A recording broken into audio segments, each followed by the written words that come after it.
Hello students, कैसे हैं आप सब। होप आप सभी घर पे होंगे, सुरक्षित होंगे, अपने परिवार वालों के साथ होंगे। तो आइए चलिए आज हम स्टार्ट करते हैं इंग्लिश लैंग्वेज का एक बहुत ही important topic, direct indirect speech.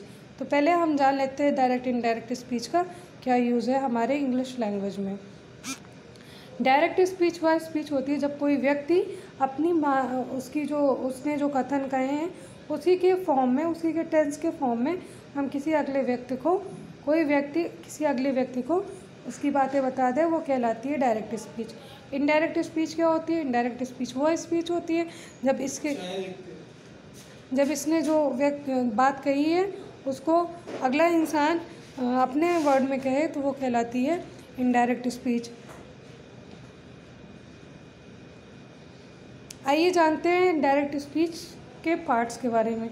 Direct speech में दो पार्ट्स, एक ये इस तरफ हो गया आपके लेफ्ट हैंड साइड में, राम सेड, यहाँ पर सेड जो है रिपोर्टिंग वर्ब कहलाता है, और we are going to Lucknow today, comma inverted comma के अंदर रिपोर्टेड स्पीच कहलाती है।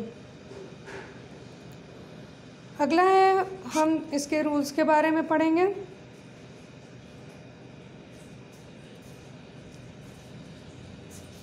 अब हम इसके रूल्स के बारे में पढ़ेंगे। Rules for changing direct speech into indirect speech. इसमें पहला आता है reporting verb is change according to the form and sense of the sentence. Reporting verb जो होगा वो फॉर्म और सेंस ऑफ सेंटेंस के अकॉर्डिंग चेंज होगा। दूसरा है inverted commas are removed in the indirect speech.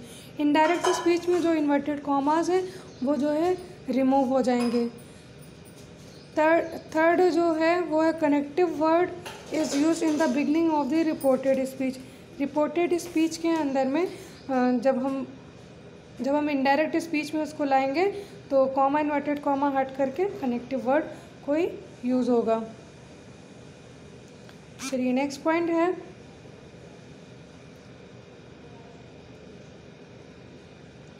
Point है, verb of the reported speech is changed according to the form and sense of the sentence.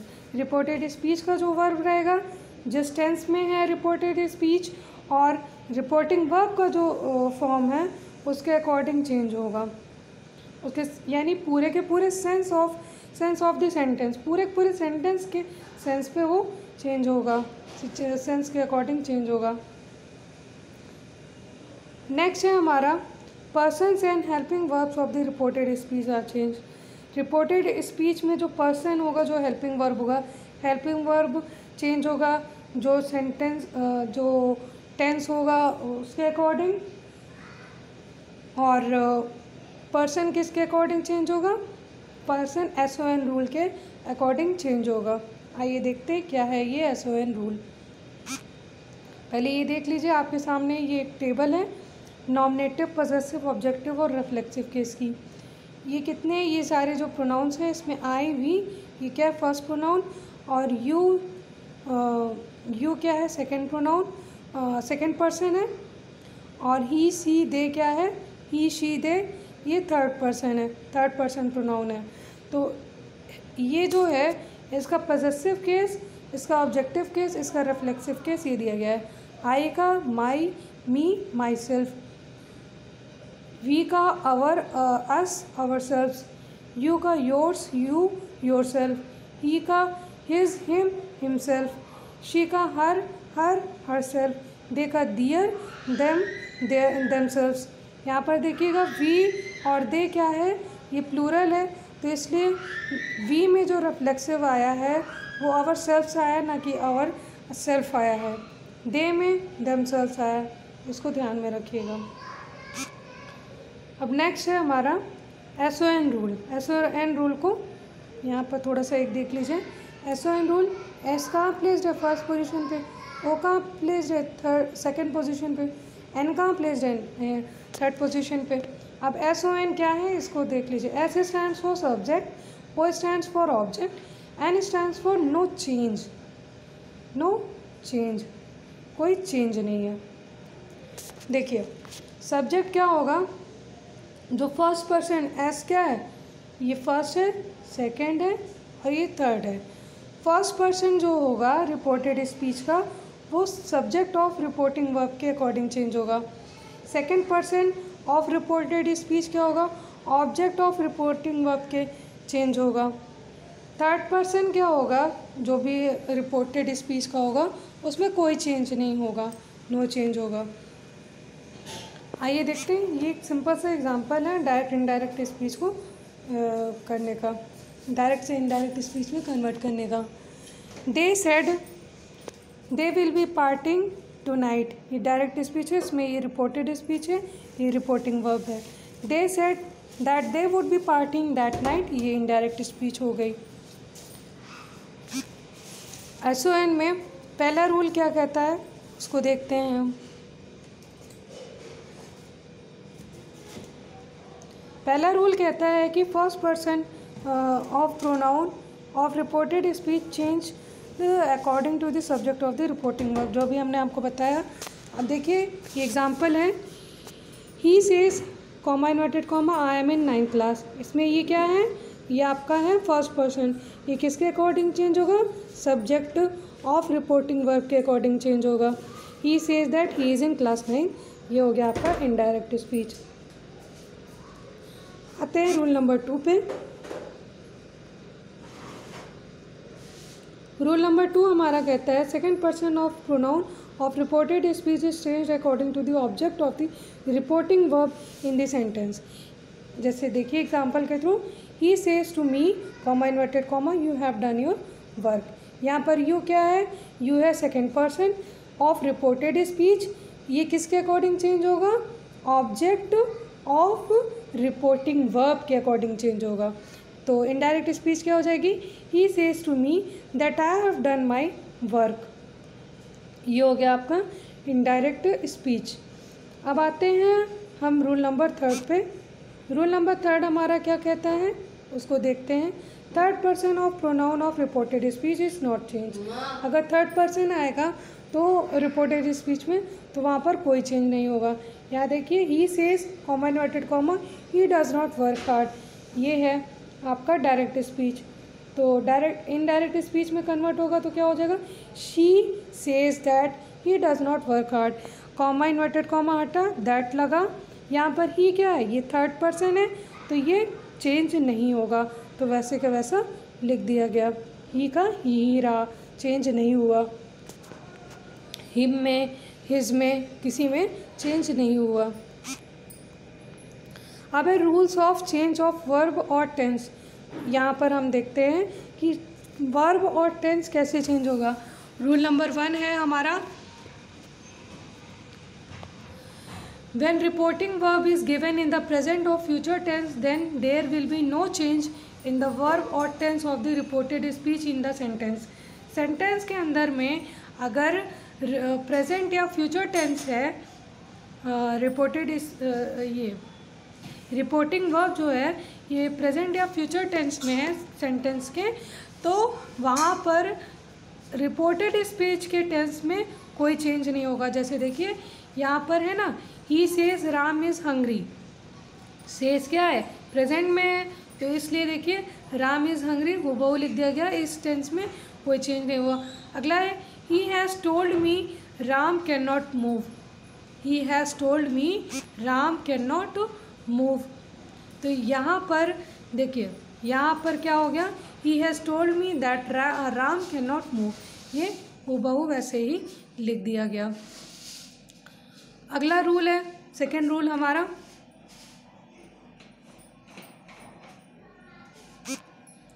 If the reporting verb is in past tense the tense of the reported speech must be change as under. अगर reporting verb past tense में है तो reporting verb past tense में, क्योंकि present और future में change ही नहीं होना है, जो रिपोर्टेड स्पीच होगी उसके टेंस इस तरह से चेंज होंगे। जैसे डायरेक्ट स्पीच में अगर प्रेजेंट इंडेफिनिट है तो इनडायरेक्ट स्पीच में वो पास्ट इंडेफिनिट हो जाएगा। प्रेजेंट कॉन्टिन्यूअस है, पास्ट कॉन्टिन्यूअस हो जाएगा। अब देखिए यहाँ पर एक छोटी सी ट्रिक है, उसको ध्यान में रखेंगे तो कभी कन्फ्यूजन नहीं होगी और आपको इतना लंबा चौड़ा नहीं याद करना पड़ेगा। कोई भी प्रेजेंट की टेंस होगी, कोई भी प्रेजेंट की टेंस होगी तो वो पास्ट की टेंस में चेंज होगी। पास्ट का कोई भी फॉर्म रहेगा उसके फॉर्म में चेंज होगी। जैसे प्रेजेंट इंडेफिनिट है तो पास्ट इंडेफिनिट, प्रेजेंट कॉन्टिन्यूअस है पास्ट कॉन्टिन्यूअस हो जाएगा। ठीक है, अब अगला देखते हैं। प्रेजेंट परफेक्ट है तो किस में चेंज होगा? पास्ट परफेक्ट में। ये भी हो गया उसमें। अब नेक्स्ट देखते हैं। नेक्स्ट है हमारा प्रेजेंट परफेक्ट कॉन्टिन्यूअस है तो वो किस में चेंज हुआ? पास्ट परफेक्ट में, पास्ट परफेक्ट कॉन्टिन्यूअस में। आप देखिए यहाँ तक तो हम प्रेजेंट टू पास्ट वाला दे के चल रहे थे, प्रेजेंट पास्ट, बाकी परफेक्ट कॉन्टिन्यूअस परफेक्ट कॉन्टिन्यूअस, बस प्रेजेंट का पास्ट में चेंज हो गया। जो भी चीज़ रहेगी परफेक्ट कॉन्टिन्यूअस है तो किस में चेंज होगी? प्रेजेंट की है तो वो पास्ट, अगर प्रेजेंट से पास्ट में जाएंगे तो वो जो भी फॉर्म उसका सब फॉर्म होगा उस फॉर्म में उसके अगले पास्ट के फॉर्म में चेंज हो जाएगी। जैसे प्रेजेंट है तो यहाँ से पास्ट लिख दिया, बाकी परफेक्ट कॉन्टिन्यूअस ही रहा। अब अगला है पास्ट इंडेफिनिट है तो पास्ट परफेक्ट में चेंज होगा, पास्ट कॉन्टिन्यूअस है तो पास्ट परफेक्ट कॉन्टिन्यूअस में चेंज होगा। तो यहाँ पर भी नेक्स्ट रूल ये कहता है, नेक्स्ट रूल है कि कोई पास्ट होगा, कोई अगर डायरेक्ट में पास्ट होगा, डायरेक्ट में अगर रिपोर्टेड स्पीच पास्ट फॉर्म में होगी तो इनडायरेक्ट में वो पास्ट परफेक्ट में चेंज होगी। अब ये पास्ट कॉन्टिन्यूअस हुआ तो पास्ट परफेक्ट कॉन्टिन्यूअस हो जाएगा। अब यही दो होता ही है, इसके अलावा तो और कोई होता नहीं है, क्योंकि परफेक्ट में सिर्फ पास्ट परफेक्ट हो तो पास्ट परफेक्ट होता है और पास्ट परफेक्ट कॉन्टिन्यूअस होता है, यही दो होता है। अगला है पास्ट परफेक्ट है तो उसमें कोई चेंज नहीं होगा, चाहे वो पास्ट परफेक्ट कॉन्टिन्यूअस हो चाहे पास्ट परफेक्ट ही हो, तो वहाँ पर कोई चेंज नहीं होगा। एक बार फिर से देख लीजिए, यहाँ पर प्रेजेंट कहाँ है? प्रेजेंट इंडेफिनिट पास्ट इंडेफिनिट में, प्रेजेंट कॉन्टिन्यूअस पास्ट कॉन्टिन्यूअस में चेंज हुआ, पास्ट प्रेजेंट परफेक्ट था तो पास्ट परफेक्ट में चेंज हुआ। ठीक, अब आते हैं इस नोट को पढ़ते हैं।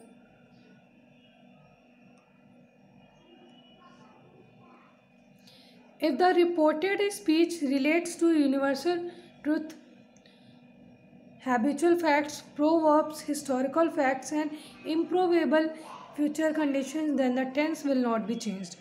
अगर रिपोर्टेड स्पीच में यूनिवर्सल ट्रूथ हो, हैबिचुअल फैक्ट्स हो, प्रोवर्ब्स हो, हिस्टोरिकल फैक्ट्स हो, इम्प्रोवेबल फ्यूचर कंडीशंस हो, तो उसका टेंस बिल्कुल नहीं चेंज होगा। जिस टेंस में है वैसे ही चेंज हो जाएगा, चाहे भले ही रिपोर्टिंग वर्ब आपका पास्ट में हो, उससे कोई फ़र्क नहीं पड़ेगा, क्योंकि ये सब कथन यूनिवर्सल फैक्ट्स या फिर यूनिवर्सल ट्रूथ, हैबिचुअल फैक्ट्स, इन सब में आता है। रूल नंबर 3 क्या कहता है? Change of words expressing nearness, मतलब जो चीज़ें पास में हैं उन शब्दों को वो शब्द जो हैं उनका चेंज कैसे होगा। In the reported speech when the present tense is changed into the past and then past tense, then we change the following words as under. This का दैट में चेंज हो जाएगा, नाउ का देन में होगा, here का there में होगा, टुडे का दैट डे में होगा, दिस का दोज होगा, यस्टरडे का द प्रीवियस डे हो जाएगा।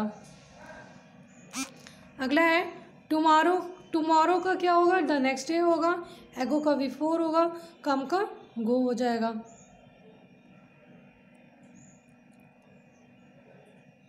अब देखिए रूल नंबर 4 क्या कहता है हमारा।